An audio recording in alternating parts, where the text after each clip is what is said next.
Waalaikumsalam warahmatullahi wabarakatuh.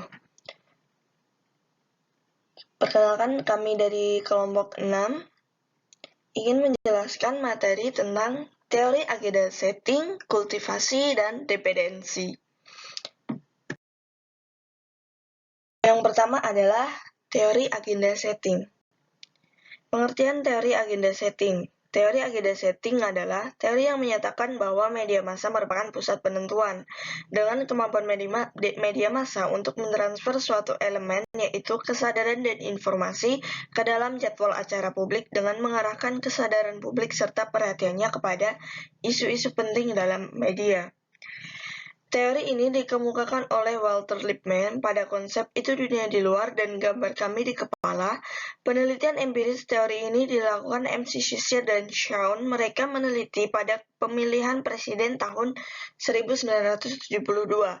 Mereka mengatakan antara lain, walaupun para ilmuwan yang meneliti perilaku manusia belum menemukan kekuatan media seperti yang disinyalir oleh pandangan masyarakat yang konvensional, belakangan ini mereka menemukan cukup bukti bahwa para penyunting dan para penyiar memainkan perangkat yang penting dalam membentuk realitas sosial kita ketika mereka melaksanakan tugas keseharian dalam pecahan berita. Khalayak bukan saja belajar tentang isu-isu masyarakat dan hal-hal lain melalui media, mereka juga belajar bagaimana pentingnya suatu isu atau topik dari penegasan yang diberikan oleh media massa, misalnya dalam merenungkan apa yang diucapkan kandidat dalam kampanye. Media massa akan menemukan isu-isu yang penting. Dengan kata lain, media menentukan acara kampanye. Dampak media massa kemampuan untuk menimbulkan perubahan kognitif di antara individu-individu telah dijuluki sebagai fungsi agenda setting dari komunikasi massa. Asumsi-asumsi teori agenda setting. Asumsi teori ini adalah bahwa jika media memberi tekanan pada suatu peristiwa, maka media itu akan mempengaruhi khalayak untuk menganggapnya penting. Jadi, apa yang dianggap penting media, maka penting juga bagi masyarakat. Dalam hal ini, media diasumsikan memiliki efek yang sangat kuat, terutama karena asumsi ini berkaitan dengan proses belajar, bukan dengan perubahan sikap dan pendapat. Khalayak tidak hanya mempelajari isu-isu pemberitaan, tetapi juga mempelajari seberapa besar arti penting diberikan pada suatu isu atau topik berdasarkan media massa, memberikan penekanan terhadap isu atau topik tersebut. Media massa mempunyai kemampuan untuk menyeleksi dan mengarahkan perhatian masyarakat pada gagasan dan peristiwa tertentu. Dua asumsi dasar yang paling mendasari penelitian tentang penentuan agenda adalah: 1. Masyarakat pers dan mas tidak mencerminkan kenyataan, mereka menyaring dan membentuk isu. 2. Konsentrasi media massa hanya pada beberapa masalah masyarakat untuk ditayangkan sebagai isu-isu yang lebih penting pada isu-isu lain. Selanjutnya adalah dimensi teori agenda setting.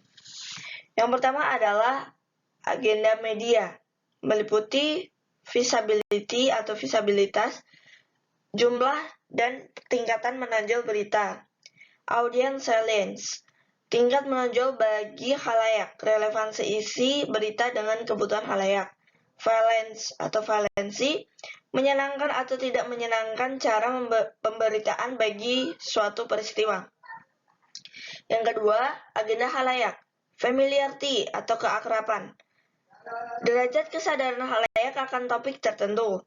Personal salience, penonjolan pribadi, relevansi kepentingan individu dengan ciri pribadi.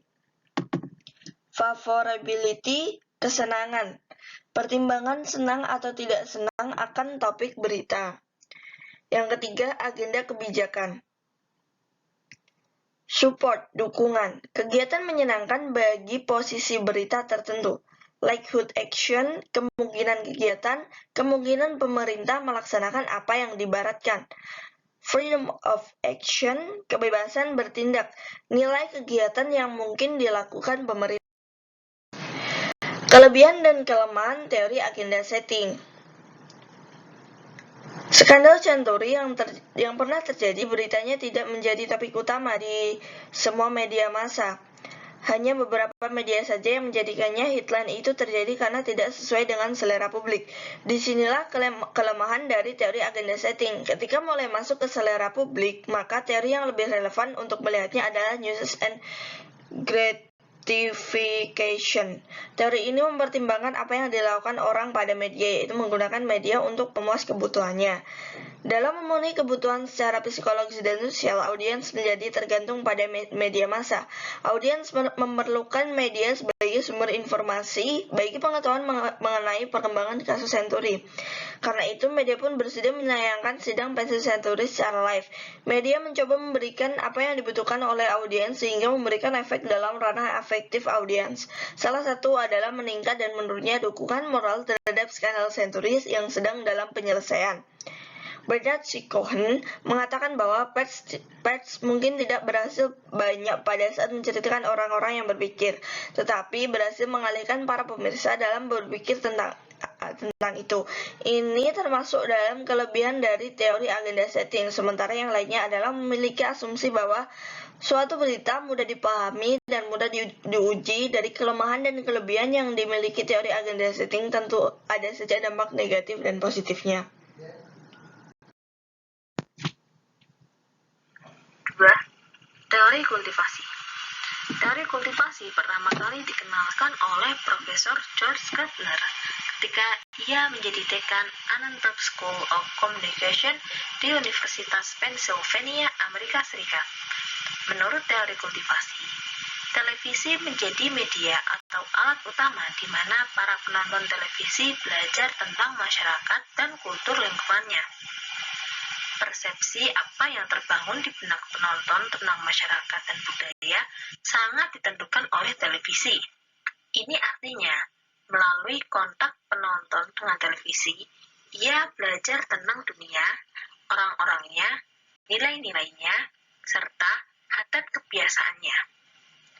Dalam teori kultivasi dikenal dengan istilah pecandu berat televisi atau heavy viewer, yang akan menganggap bahwa apa yang terjadi di televisi adalah dunia senyatanya.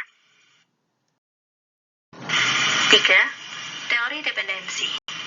Teori dependensi dalam media massa dikenal juga dengan sebutan teori ketergantungan sistem media. Teori ini dibangun berdasarkan gagasan bahwa semakin orang bergantung pada media massa untuk memenuhi kebutuhannya, maka peran media massa sangat dalam. Hidup seseorang dipandang menjadi sangat penting, karena itu media massa akan memiliki pengaruh besar terhadap orang tersebut. Teori ini pertama kali dicetuskan pada tahun 1976 oleh Sandra Paul Routledge dan Melvin DeFleur melalui artikel yang berjudul yang di dalamnya menuliskan tentang perbedaan efek media massa terhadap individu dan pengaruh media massa terhadap masyarakat. Tingkatan ketergantungan media dibangun oleh beberapa hal. 1. Kapasitas media untuk memenuhi kebutuhan individu sebanyak mungkin. 2. Stabilitas sosial. 3. Ada media yang berdasarkan kebutuhan individu. 4. Sifat psikologis. Lalu tahapan ketiga menjadi 2. Yang pertama ada individu yang tertarik pada media yang menawarkan berbagai konten yang dapat memenuhi kebutuhan mereka tentang pemahaman, informasi, dan hiburan. Kedua, hubungan dimulai dengan intensitas yang berbeda. Semakin tinggi intensitasnya, maka akan semakin kuat rangsangan kognitif dan afektifnya. Beberapa konsep dari teori dependensi diantaranya 1. Dependensi atau ketergantungan. 2. Struktur. 3. Intensitas sasaran. 4. Tujuan. 5. Lingkup besaran. Prinsip teori dependensi dibagi menjadi yang pertama ada pengaruh media massa yang terjalin atau integritas dengan sistem sosial. 2. Besar pengaruh media massa terhadap halayak ditentukan oleh pengguna media massa. 3. Tujuan individu pada masyarakat luas menggunakan media massa adalah untuk memahami dunia sosial. Yang keempat, semakin besar tingkat kebutuhan atau dependensi media, maka efek media massa terhadap khalayak akan semakin besar. Beberapa kelebihan dari teori dependensi. 1. Dipandang sangat elegan dan cukup deskriptif. 2. Memberikan bagi orientasi sistem. 3. Mengintegrasikan teori mikroskopik dan makroskopik. Yang keempat, menjelaskan peran media. Lalu, kekurangan teori dependensi adalah yang pertama, sangat sulit untuk maksud secara empiris. Yang kedua, kurangnya kekuatan dalam menjelaskan efek media massa. Baiklah teman-teman, dari pemaparan tersebut dapat disimpulkan bahwa terdapat 3 teori, yaitu teori agenda setting, teori kultivasi, dan teori dependensi. Setiap teori mempunyai ciri khas masing-masing, serta memiliki kelebihan dan kekurangan. Pada intinya, dari ketiga teori tersebut, yang paling banyak digunakan atau yang paling populer adalah teori dependensi. Terima kasih, mohon maaf apabila ada salah-salah kata. Wassalamualaikum warahmatullahi wabarakatuh.